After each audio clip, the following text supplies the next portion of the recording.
Mbunge Shabibi ameanza hoja nzito kwa kuwaumbua mafisadi nchini. Bunge la Jamhuri ya Muungano wa Tanzania ambalo limeanza hivi karibuni limezidi kuleta maswali mseto na ambazo zimekuwa zikihusisha wananchi, lakini pia zimekuwa zikihusisha serikali ya Jamhuri ya Muungano wa Tanzania. Kiukweli ama kimsingi, na fakti ambazo zinazidi kuelezwa kwa muktadha mbalimbali za wabunge zimekuwa zikisisimua wananchi kwa ujumla. Kwa hivi sasa, mbunge Shabibi ameibuka na kusema wazi juu ya ufisadi na mafisadi nchini, jinsi ambavyo katika taifa wanazidi kuporomosha ile imani ya wananchi kuiamini serikali, kuwaamini wanasiasa na vyombo vyote vinavyohusika katika mamlaka tofauti tofauti.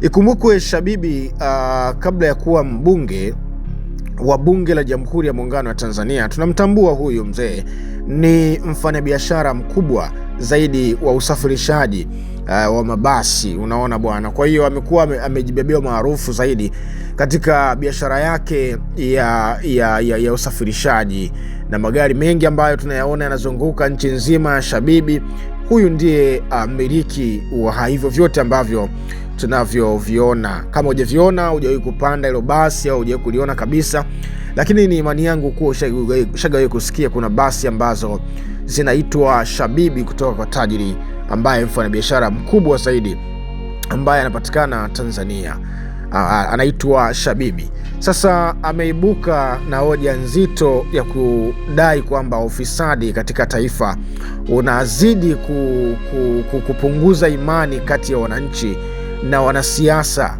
pia kati ya wananchi, serikali na mamlaka zote ambazo ziko zinazohusiana na hayo mambo. Katika maelezo ya kama dakika kadhaa hivi baada ya kuwa amepata fursa ya kuweza kuchangia, Shabibi ameongea hayo mbele ya Waziri Mkuu Mwigulu Nchemba na kusema kwamba katika taifa hili kitu ambacho kinatakiwa kukemewa kwa kiasi kikubwa au kwa kiwango kikubwa ni jambo la ufisadi, kwa sababu ufisadi kwa kipindi cha hivi karibuni umekuwa ukifanywa wazi kabisa, yani kiasi kwamba watu wamekuwa hawaogopi kufanya ufisadi. Lakini pia mbunge huyu Shabibi akawa ameweza kujitoa katika kisangaiko na kusema kwamba mafisadi wengi wanatoka kwenye masuala ya serikali. Yeye kwa asilimia kubwa ni mbunge, kwa hiyo fedha ya serikali huwa haipiti mikononi mwake kwa sababu yeye ni mbunge. Kazi ya mbunge siku zote ni kuweza kuingia bungeni, kutunga sheria au kupitisha sheria, kupitisha mambo, lakini pia kuwasilisha hoja za wananchi katika majimbo yao. Ndio kazi yao kubwa ambayo wako nayo.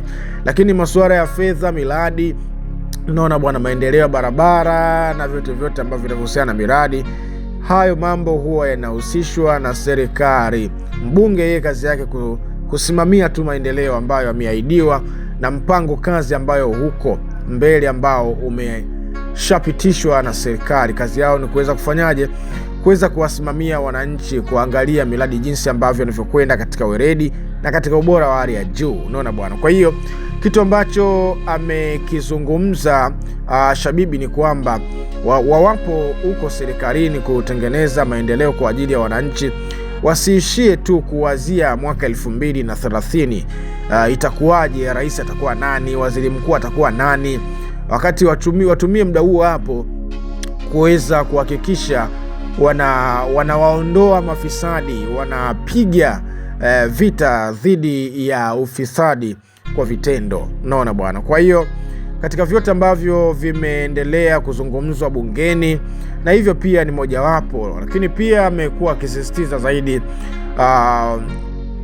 kuwa na ushirikiano kati ya wananchi pamoja na serikali. Lakini pia ameutumia muda huu hapo Shabibi kuweza kumpongeza Mwigulu Nchemba kwa jinsi ambavyo walivyoanza na moto wa kuweza kuwaibua mafisadi katika maeneo hayo, na amemsihi moto ambao ameanza nao itapendeza zaidi kama akiendelea nao na katika kuhakikisha anaufanya katika ubora zaidi, ili wananchi warejeshe tena imani na matumaini kwa serikali yao ambayo wako nayo katika ubora ambao huko kwa hivi sasa.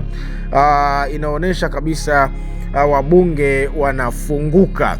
Sasa siku zote wanasiasa wamekuwa ni watu ambao kwa asilimia kubwa, walio wengi wamekuwa ni watu ambao katika upande wa kuzungumza wako vizuri. Wanaweza wakatoa ahadi mpaka wasema kabisa huu ndo muda wa kuweza kula bata au kutumbua. Wanaweza kukuahidi katika maneno mazuri matamu misiri yaliyomesirika kama asali, lakini mwisho wa siku sasa kile ambacho kilichoahidiwa na vitendo ambavyo vinavyokwenda kufanyika ni vitu viwili tofauti. Ndio maana kwa zile semi za utani kule mtaani zimekuwa zikizungumzwa, mwanasiasa akikwambia usiku mwema, mkiwa mko ndani akikwambia usiku mwema, basi toka nje uende ukaangalie, je, kweli ni usiku? Maana anaweza akakwambia usiku mwema afu kumbe ni mchana au ni asubuhi.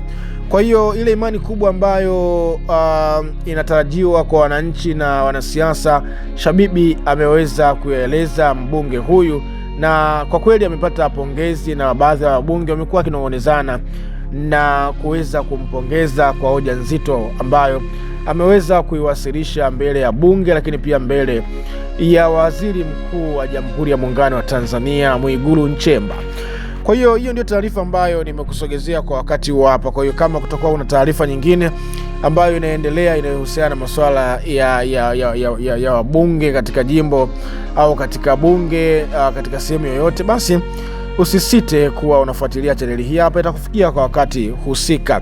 Subscribe ili uweze kuwa unapata taarifa hizo, lakini pia share video hii na wengine waweze kuona kama jinsi ambavyo wameweza kuona. Basi hiyo ndio inapendeza sana sana sana. Basi wakati huu ni kutakia wakati mwema hadi wakati mwingine. Bye bye.